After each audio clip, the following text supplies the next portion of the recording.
Hey, hey, hey, we're back. Ooh, we're black.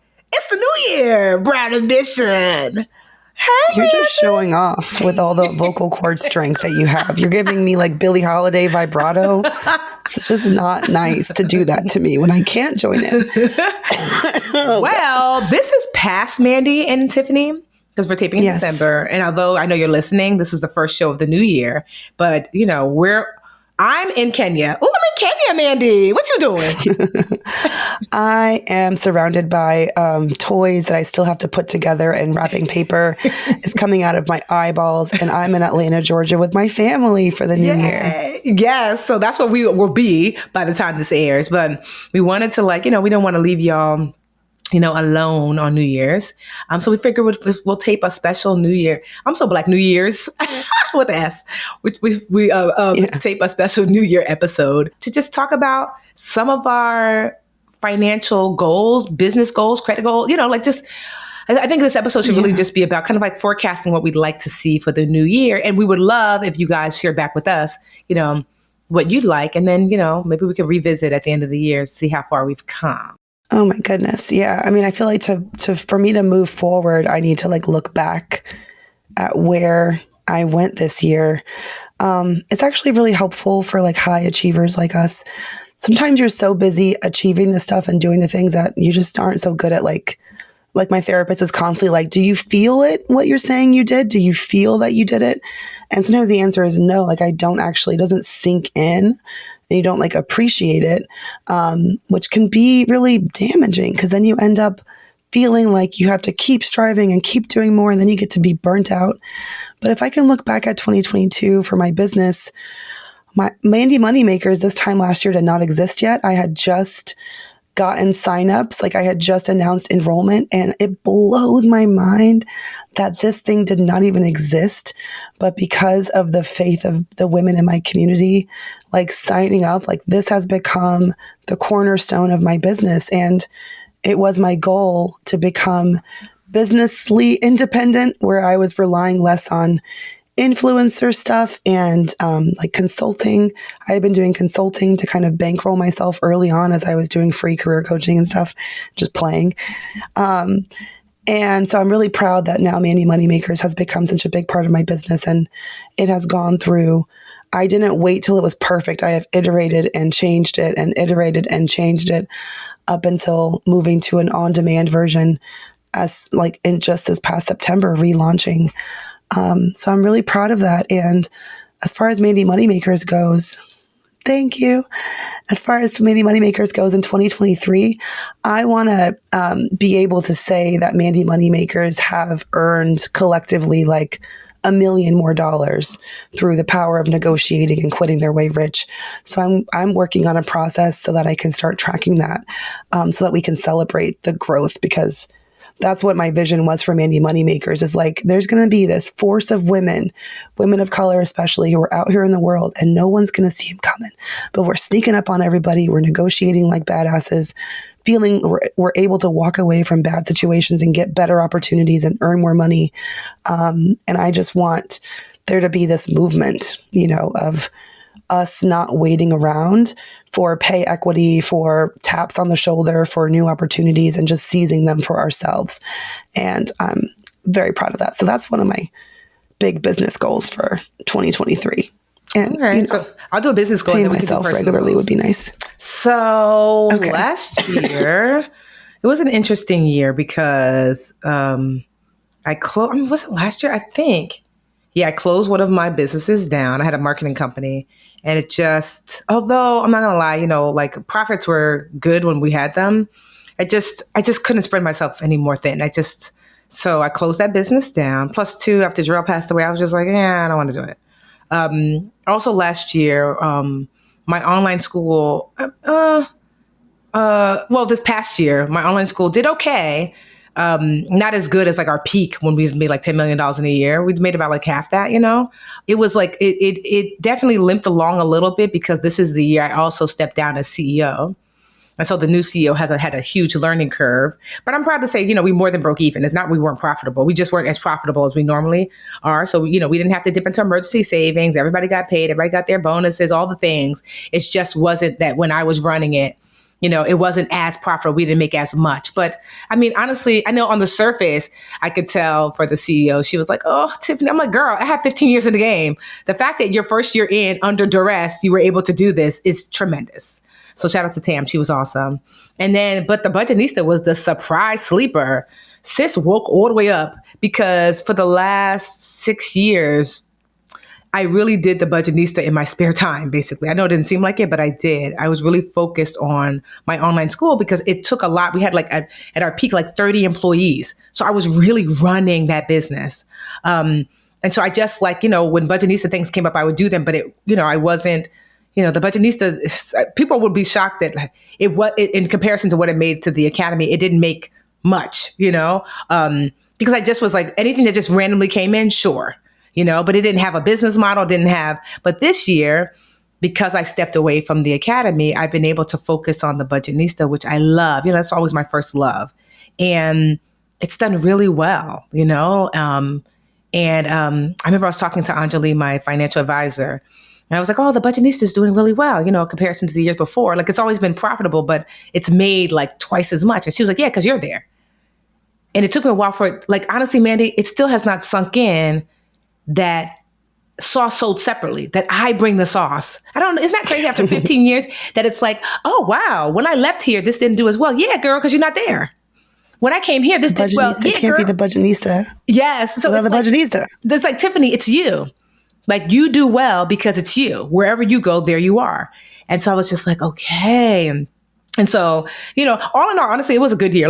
As far as if you look at I guess, balance sheets and whatever. Certainly there was there's a lot of rockiness in navigating what does it look like to take a step back. Cause at, one point I just was not emotionally, physically capable of showing up in any way, Budgetnista or otherwise. So despite me not being here half the year, like I said, the Budgetnista has done well. So my goal for Budgetnista in 2023 is, it's not even necessarily to make more money. Certainly we have some revenue goals or whatever. But we've done the Budgetnista, our margins are so good. I mean, some months we're 80% profit just because it's if I speak for the thing, I don't have to fly myself out. I don't pay for a hotel. I don't have to you know what I mean? It's pure profit typically. So, which is not good. I'm not going to lie. 80% profit sounds great, but it's not good for business because then that means you just pay all these taxes. But my goal for Budgetnista is to continue to be profitable. To stay small, because I don't want that 30-person business again. I want to ask myself to stay small and to really hammer down what we're in the business of, which is community and content. And so now we've monetized the blog. We're monetizing the community and just in being more intentional with that. And so that's really my goal. My business goal is to stay small, let the revenue do what it's going to do, which is great. It's I've already locked in, which is so great. Oh, I'm a Mandi moneymaker, and I have a testimony. Mandi. Yes, girl. So really? Yeah, okay. A huge testimony, a 7-figure testimony as a result of Mandi. So yes. I didn't even tell, Mandi's looking wait, I didn't even tell Mandi this because I just found this out less than maybe a few days ago. So one of the things I said for Budgetnista was okay, I'm raising my rates.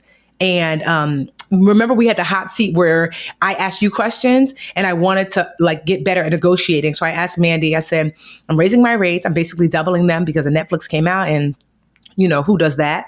And so as a result, people got to pay more. And you gave me one of the best piece of advice that I've ever gotten when it comes to negotiating. For real. Mandi said, because Mandi, you have to understand, has also been on the brand side of she's on the other side with me, the influencers over here having a good time, but yeah. Mandi's been on the brand side way longer than the influencer side. So she was I'm letting you know, as someone who's been on the brand side, Q4, we're getting our coins together for next year. And that if you're going to raise rates so dramatically, which is your right, Tiffany, you deserve, you should hit up everyone you've worked with and say, just an FYI, this is how it's looking for 2023. Because what you don't want them to do is lock in their budget and then being wait, what? But you were 50 last year. You're 100. Had I known, and I was nervous to do that. And you were do it. And so I put together the new media kit with all the new numbers and my new rates. Anybody that's reached out, anybody that we work with, please circulate it. Do you know, girl, that for 2023, there was pushback at first, like, but already for 2023, Yeah. I have locked in $1.2 million worth of business because of that move. Mandy, yes. Really? That move. And honestly, I have never locked in business before. Yes, literally. Like, y'all Like, think we just be talking over here. Down the pipe. Yes, literally. Yes. I literally don't know what the year's going to be. Typically, what it looks like is that people come to me, I want to work with you. This is how much it costs. I have never pre-locked in business a year before like this before. I was like, so when my CFO, she's like, I have some amazing news for you. I was like, okay. She's like, we have $1.2 million in business. I was like, for the year? She's like, no, girl, we made more than that. She's like, for 2023. I said, I don't understand. I don't, because it was a foreign concept to have pre-money paid out, not paid out, but, pending. And she was like, no, because, you circulated your new rates, although there was initial shock, people got their feet together and their money together and said, we want to lock Tiffany in now for next year. I was like, so when if you are not invested in Mandi Moneymaker, Mandi just helped me make $1.2 million in business. Yo, for real. That's a real testimony. I forgot. I don't even know. I forgot. Did you get my contract where I said I get 15% of everything? Did it not come through? I'll send another PDF. No, that's amazing. Yeah. And it's not just the fact that like strategically it's the right time for their budgets. It also gives this perception, which is true, that you're a hot commodity. And if they don't book you while they can and make sure they can book you, that you will be booked by someone else. So that's fantastic. Girl, I want to do that for myself. Yes. No, and you know what? What's so crazy is that so much so to your point, what you just said, Mandi, that one of them wants to book me for a multi-year deal. Because they're like, oh, this girl about to be raising rates like the price going to go up next year too. Yes. They're like, so I just was like, when I tell you, y'all think we just be playing. I ordered Mandi's, negotiation like toolkit so I paid for it, and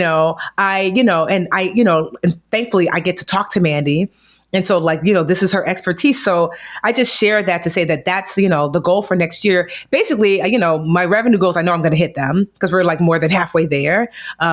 It's really just for the business to get really clear on what does the budget needs to do. It has a blog, spokesperson, speaking, books, getting really clear on the business that I'm in and getting rid of the fluff. The year for next year is really deep versus wide, clearing out all these little small things I was doing. Like, no. I do these 4 core things and here's how we make money doing so. And so that's like my business goal for next year. So I was like, So what about your personal, any personal financial, business, career goals? Personal goals, rebuild my savings. You mentioned what a heavy saver I was. Mm-hmm. Nothing like a couple of years of bootstrapping your own business to deplete the savings that you built. So I guess it's a personal financial goal is to rebuild savings, which it looks like I'll be on track to do, which is exciting, and have this baby and give myself, my goal is to be able to spend at least a few months without doing anything major work-wise and have this baby and just enjoy it. I was so privileged. I look back in hindsight, it was obviously so freaking hard to have a newborn during the pandemic with no help, no village, and working full-time. But at the same time, I was such a part of Rio's early months. I mean, I'm a part of his every day. I've never really been away from him. And I want to have that same experience, maybe not with the pandemic hanging over my head and with some more, daycare and nanny support, but just to be really present and enjoy number 2 when they join us this spring. It would be a big goal of mine. Okay, before we go any further, we need to take a break because this conversation is getting so good and juicy. Be back in a moment. My goal is do less. When I say do less what I'm obligated to do. I'm taking all of March off. I'm taking all of March. What did I say? March, August, and December. And so I'm taking those months off I might go somewhere. I might not. Well, that's not true. So I am. In March, I already booked Egypt. So I'll be going, you know what I'm saying? Not for the whole month, but I'm wanting to, my biggest personal goal as it relates to business and stuff like that is to really get clear on living as Tiffany and forcing the Budgetnista to fit around it. Because for the last 15 years, I've lived as the Budgetnista and Tiffany has fit around, you know, that. And I'm just like, yeah, which is nothing wrong with that. At that stage, I don't begrudge that because I'm just like, it brought me here, where I don't have to work if I don't want to, where I live off 10% of what I make and I get to travel. So I'm not mad at that, but I'm beyond that. I have passed that and I stayed longer than probably I should have in that space. Like I always tell Logan, my content manager, why are we in launch mode if we're not launching? Like sometimes you scramble. It's like, yeah, but or when you're rushed to get home. Okay, is the dog not fed? I can understand you're rushing because you're late for work, but you're not rushing because you're late for home. Woosah traffic. So I'm learning to be like, I'm no longer rushing. I'm no longer having to make a certain amount of money. My fancy life costs me $150,000 a year. And that's super fancy. That's vacations on vacations on vacations. My regular life costs me under $100,000 a year because I don't have a mortgage. I don't have a car note. I don't.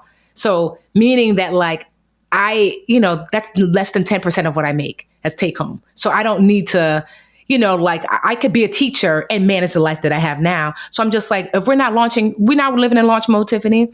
So really for me, it's like, not to say you won't see me doing work, but it will only really saving space for the work that's aligned since I don't have to make more. It would be great if the Budgetnista made 20, 30 million. Oh, okay, that's cute. But not if it means extra work because I don't need 20, 30 million dollars, And so, yeah, I just want peace. I want alignment. I want to travel a bunch. I want to I've been spending a lot of time with friends. That's why I said, Mandi, I'm going to come see you because I've been making it really making a concerted effort to spend time with the people I care about. To sit on your couch, to go out to eat, to, you know what I mean? And so I've been doing that more and more. I've seen more friends in the last 2 or 3 weeks that I have sometimes in the last 2 or 3 years of being like, no, I can do lunch. Yeah, I come to the city. We can have dinner. That was never me before. It's like, oh girl, I can't. I got to do this. Yeah. It's like a year of yes, but for your friendships and your personal life. Exactly. And, my family and, so I'm excited about that because honestly, I feel I actually had therapy today and I was telling Dr. Green, there's a lot of joy. This time of year, this time of year, this holiday / New Year time of year, it's certainly there's a lot of the sads, for sure. Because I kind of feel a little anchorless, because there's so much change, but, there's still so much joy. She said something. She said, Tiffany, you are surrounded by love. And I really am. I did not see this time last year, but I see it very clearly now. Mm-hmm. I am literally drowning in love from family, from friends, from y'all. Jarrell's homegoing is it sounds messed up, but I really mean it. That's the goal. Yeah. That room, that, the love that I felt in that space, I'm just it's not every day you see that sort of envelopment completely of love. Yes. And it's obviously because you attract it because you are love and so was he. But yeah, truly, that is what everyone should be striving for. Yeah. And just blooming where you're planted. To fill a room that with so much love. Jarrell, he wasn't a speaker or a teacher or whatever. And to see how many people came out for him. So yeah, just my personal goal is less really focusing on just family, friends, doing the professional things that actually bring me joy. Not because it necessarily brings money. And hopefully getting a fabulous condo. I want, I've never had a fabulous, like my house is beautiful and comfy and cozy, but I wouldn't say it's fabulous. You know what I mean? You walk in, you're like, oh, fabulous, honey. Oh, it's money in here. So I'm before I leave this earth, I want to have a fabulous hunt. Where it's don't bring the kids. Sharp edges. Yeah, exactly. Yeah, leave the kids at home. It's a non-kid, because right now my house is so kid-friendly, girl. You can leave. You can have a preschool up in this house because it's so cozy and warm. I'm honey. So I'm looking forward to 2023. I think it's just really going to be a banner year. We'd love to hear from you guys. Oh, one thing before I forget, can't remember when this is airing, but if you haven't already, you want to get on Financial Track. I haven't done this so many years, Mandi. I'm finally bringing back my literature challenge, the free challenges. Yes. And so, that's the best I can do with my voice. And so they're totally free 3-week courses. I used to do them every year, but it's been 4 years since I launched it. Already over 200,000 people have signed up. And so if you're interested, you go to livericherchallenge.com. If you sign up now, you could do it collectively with everyone because we'll be all doing it together. We use this Mighty Network chat spot where we can all hang out, talk every day about the challenge and work through the challenges together. But the good thing is that it also be automated later. So if you're not ready, you want to do it in February or March, you can still take it again. But, I just encourage you in January to get going on your financial goals and making it a team sport. And if you don't have support, that's why we do it like this. So it's your sister and them don't want to do it. That's all right. You'll find some sisters in that group. So it's just livericherchallenge.com. Man, that takes me back to the OG Budgetnista days. I know. I remember interviewing you on Yahoo about your first LRC and then going to that party in Newark. Yes. To celebrate. And we did the wobble. I remember you were in the store. Yes. You were like, I've never been to a financial party where they did the wobble. Oh, it was so good. I love it. So Congrats. That's so exciting. Y'all got to join. LiveRicherChallenge.com. All right. Bye. 2022. It was nice seeing you. I know. 2023, bring it. All right. Y'all let us know. Hit us up on Twitter at the BA Podcast or at the Budgetnista. I'm at Mandi Woodruff. Hit us up and let us know what you loved about 2022 and what you have to look forward to in 2023. Let's keep it positive. Keep the goals doable, trackable, set realistic goals that you can get done. But yeah, let's make it a great year as best we can. Yes. Bye, y'all. But we'll see you next week. Actually, all right, friend. We'll see you. Have fun in Kenya. Thank you, right? I can't wait. Right now, if you're listening, I'm probably on an elephant. It's no. Hopefully I'm on a safari. You're going to do safari? I'm definitely going to do safari. I'm excited. Oh, I might be on one right just now. Texted me about going on safari. Oh, yes, that's amazing. All right, enjoy, live it up, and we'll see y'all next year. Bye. Well, actually, this year because that's what this is airing. Oh, this is yeah, that's right. I forgot. This is our past selves. Bye. See you next week. Bye. Hey, BA fam, we could not do this show without your support or the support of our team behind the scenes. The Brown Ambition podcast is produced by Cumulus Podcast Network. It's edited by the wonderful Imani Crosby and produced by Tanya Bustos. Dennis Stemplinsky is our in-house tech guru, and I am Mandi Woodruff Santos, your co-host, and I will see y'all next week. You're worried about the economy. Inflation is high. Your paycheck doesn't cover as much as it used to. And we live under the threat of a looming recession. And sure, you're doing okay, but you could be doing better. The Afford Anything podcast explains the economy and the market, detailing how to make wise choices on the way you spend and invest. Afford Anything talks about how to avoid common pitfalls, how to refine your mental models, and how to think about how to think. Make smarter choices and build a better life. Afford Anything, wherever you listen.